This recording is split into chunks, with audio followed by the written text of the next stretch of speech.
Capture the objective. ¡Tirando granada! ¡Explosivo fuera! Ready to jam enemy radar. We have the enemy flag. Napalm strike waiting for your mark.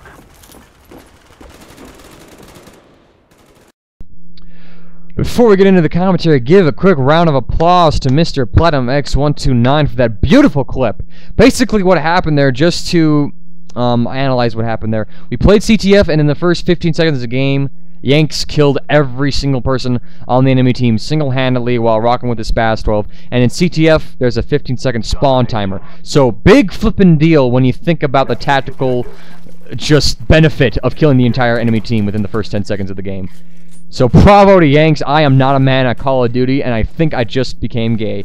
Moving on from the joking aside, though, my only mention about this gameplay is that there is one beastifying moment in here, but there's going to be some frustrating deaths. Domination on the map grid. I got the Galil here. The Galil, not being a gun I really do consistent with. Some days I just don't feel the Galil. So it's fun when I can pull it out and actually get a gameplay with it. It's just kind of, it's unique. It's a good day when I get the gameplay with the Galil.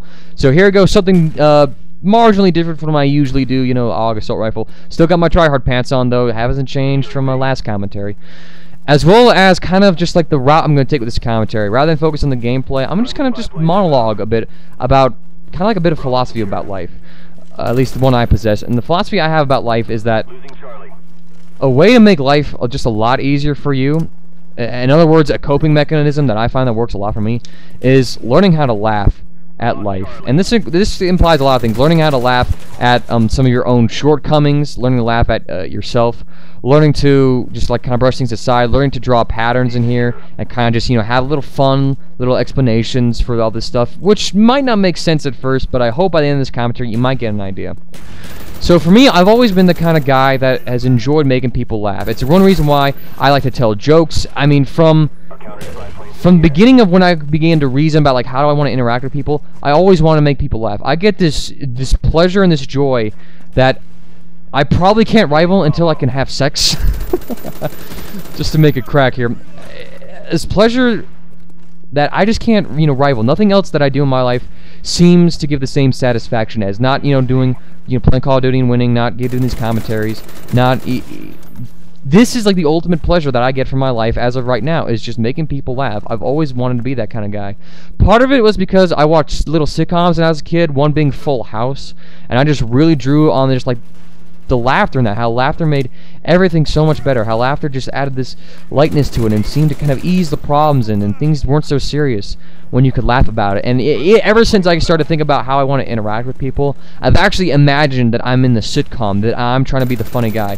It's gotten me into trouble a few times because I've tried to be funny in situations where it doesn't really work, and I've tried to tell like these funny jokes that were funny in context, but taking them out, they were kind of offensive.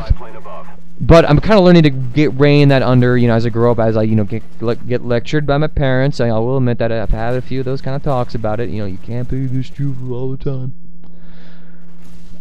But that's always been a thought process of mine. And, you know, I actually draw a parallel here with Mark Twain.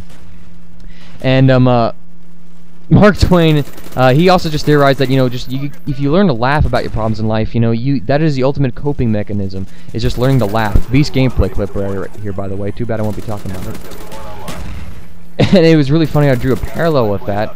And I sincerely believe that if you can learn to laugh about life, it becomes a lot easier just to deal with some of the stresses in there. When you can learn to laugh at yourself, you are not really self-conscious about messing up. A fun story here. I might have told this already, but I'm just going to tell it again for the sake of this commentary. Alright, it's the summer between 8th grade and 9th grade for me, alright? And in my school system, we have a junior high system, so I wasn't moving on from middle school to high school. I was in the last year of what is essentially middle school to people who have that middle school situation, or setup. So, if that makes any kind of sense. So, but last year being there, but it's irrelevant. I was doing summer gym between the summer of 8th and 9th grade. Doing summer gym, so I wouldn't have to do it during the normal school year. And we played indoor soccer, and I'm bad at soccer. I'm pretty aggressive. I foul people at soccer a lot. I've played it, but I've been really aggressive, and I'm not really, I lack a finesse, I'll say, when it comes to playing soccer. I'm aggressive in this game. I finally get the ball, you know, in my own possession. I start running with it. I'm down on the, you know, sideline. It's just me and the goalie at this point. The way that it's set up, it's just kind of like a showdown between me and the goalie, and it's all fast-paced. I'm still on the run right here. And I fire off the kick, boom, I kick it, the ball goes soaring through the air, hits the goalie in the knee, and then I kid you not, ricochets off the goalie's knee back into my face, causing me to kind of just, like it just knocks me flat on my back. Now, normally, some kind of like a shy person, I'd say, this might be you, the listener, maybe a person who kind of been embarrassed, just like, oh, I can't believe that just happened. I busted up laughing. I was just like, that really just happened. I craned down. The entire bleacher in front of me the kids were dying. I was the comedy genius of the night. It was ridiculous, and I just enjoyed that. I didn't care how much my face hurt. I didn't care how stupid it looked. It was hilarious. And I just laughed with it, and I went with it. And that's kind of what I mean by learning just to laugh at life. It's just to kind of just, not take everything too seriously. But anything that you can laugh at and just deal with it. That has been a powerful coping mechanism for me. Because, I'm 17, and like anybody in the world, I have problems. They're not the most serious problems in the world. I'm not dealing with, like a bad family relationship. I'm not suicidal. I'm not depressing at all. I mean, my problems are kind of mediocre, but to me, they're kind of intense because they're my problems. They're problems to me because they just don't, they don't jibe with me and how I want to be happy with. That's what I'm going to say. And we all have our own personal problems that to other people aren't that serious, but to us, there are problems. Come on. So I'm just going to give credit where it's, credit's due and take away credit where credit isn't due. And that's just essentially the deal. I just found that laughing and making other that's bad grammar, other people laugh, just really kind of lightens up the setting. And it's just a great ability to be able to laugh at yourself. And I mean, I do this little thing with myself where, going back on I imagine myself in a sitcom. I like to think of, some moments of my life as the situational irony. Basically, what situational irony is, it's this term that's used when it comes to the study of English, English literature. It's a terminology used to describe a drama that is caused by the reader of a story knowing something crucial as far as the plot goes that the character in the book doesn't necessarily know themselves. And so, you would know the irony. To give you an example, I give you an example, you're probably going to understand this, and you're right out of the gate. Oh yeah, I know what that is. Alright, plot moment. Okay, one person in this group of, let's say it's a group of heroes, okay? Or, let's go with the Power Rangers, alright? Alright, you got the group of Power Rangers, and then we see that on the story, one of the Power Rangers, has been sabotaged in a way that they're going to have to expose their teammates. Or better yet, drop the Power Rangers, this just came to mind. Transformers 3, alright?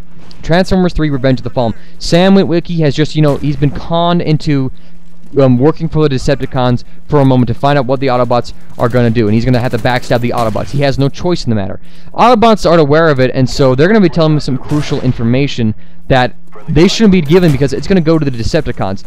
Autobots don't know it, but we know it, and then it's just like a don't do it, how they're going to get out of it. That's situational irony. And for me, it kind of goes like with God's watching. Again, I joked around with God, sitcom. At least I think I did. I don't know, this is the second take of my commentary right now. But I imagine that, again, God's kind of watching me, and I'm a sitcom for him, and he's like flipping through the channels like, oh, let's go watch what Magak is doing. And I think he comes up with some lovely jokes. Example of that, it's kind of frustrating, but I just learned to laugh at it as well. I'm taking financial literacy online at my high school just so I don't have to do the class, get some credit for it.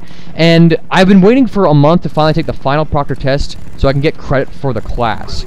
What happened, though, is that the day I could finally get a proctor set up because I got done with the class in the middle of summer, nobody's working in the middle of summer, I had to wait for the first week of school to get sorted out because everybody's in the counseling center, getting their schedules changed.